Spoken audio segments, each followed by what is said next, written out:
When I jumped out of the car, there was water literally up to my knees. It's something that I have never seen before. And now the residents of Manitou Springs are just trying to find a way to deal with this incredible amount of hail. Hi, Scott and Lauren. I'm standing outside of Memorial Park where 26 trees have been cut down ruthlessly. I'm standing here off of South Nevada on the on-ramp to I-25, and now as you can see behind me, a bicyclist has been killed. Now these are just some of the fish that have floated to the surface after the hailstorm. The reason? The water simply got too cold. Now as you can see, I'm standing outside here off of Highway 160, which is currently closed due to the wildfires that are burning right behind me. The record hailstorm that broke windows and damaged cars last week is now being blamed for killing dozens of fish in the Fountain Valley area pond. About 100 cars towed from the Cheyenne Mountain Zoo today, but that's just the beginning as hundreds of families work to find rental car and hotel arrangements. Fort Carson is also in the process of assessing its storm damage. Now to the latest on the breaking news we brought to you at 5. A shooting investigation ends with an apparent suicide attempt. Springs police were called to the area of Golden Glow View. The child was airlifted to a Colorado Springs hospital with non-life-threatening injuries. Well, you definitely don't see this every day.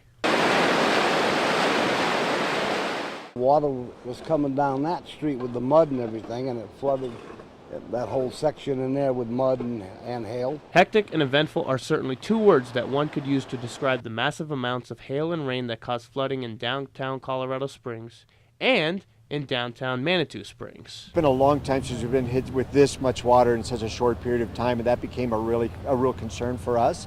And so with that, when we started looking at the drainage and what areas were going to be affected, this was one of the areas we came and looked at. Now authorities such as David Husted with the Colorado Springs Police Department and local residents are trying to put the pieces back together. And through it all, people in Colorado Springs such as Daniel Vincent seem to have a cheery attitude about the whole ordeal. It probably came from the North Pole up here. Now Highway 24 is back open after a brief blockage in traffic. Reporting live in Manitou Springs, I'm Yama'S Reel. In some places it's not as bad as we thought. In some places we've had a total loss of all of our facilities. After 1,500 destroyed power meters, Reg Rudolph, the general manager of San Isabel Electric Association, is trying his best to deal with the effects of the Springs fire. So are local fire authorities. Some of the rural counties are doing the best they can with the resources they've got, but they haven't necessarily dealt with an emergency of this scale before. Resources. That isn't something the community has a lot of right now, but even so, there are families such as the Vigil family who choose to sell snow cones to support their firefighters. Then the first day they did it, they made $120. And the second day, which was yesterday, they started at noon and they were out here till 8, 9 o'clock and they made $300 and something. And the main message that Anna Vigil wants people to hear? Be careful. You know, that all it is just a matter of common sense. Think logically, because you can ruin a lot of people's lives. Now over 80,000 acres have been lost due to this wildfire, with another 100 homes being lost as well in the process. Now here is the good news. The wildfire is not fully put out, but it is being contained now by local authorities. Reporting in La Veta for Fox 21 Local News right now, I'm Yama'S Reel.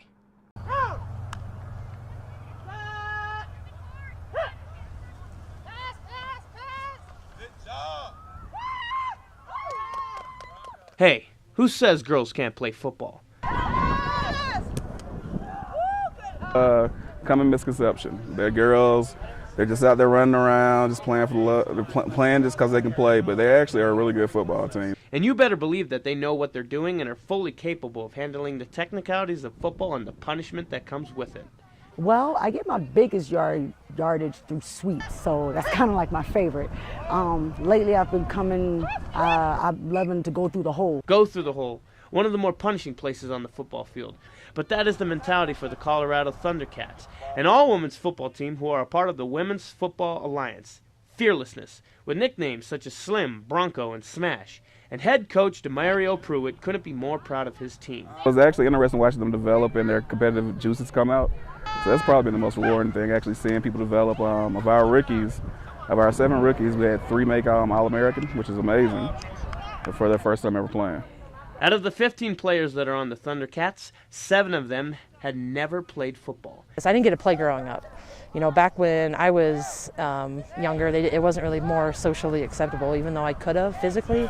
But then was then and now is now. Now the Rocky Mountain Thundercats will be heading to Arkansas to take on the defending national champs in the WFA playoffs. The Thundercats have captured 2 Colorado championships in 2015 and 2014, but are now looking to capture the national championship after making an early exit in the first round of the playoffs last year. We're pumped up. We've gotten further this year than we did last year, and we keep that in mind, and I think that helps drives us too. And Washonda Brooks has felt the benefits of being a part of a team. I went through a battlefield with these lovely girls, these lovely women, so that's what I care most about, it, family. Reporting for Fox 21 News right now, I'm Yama'S Reel.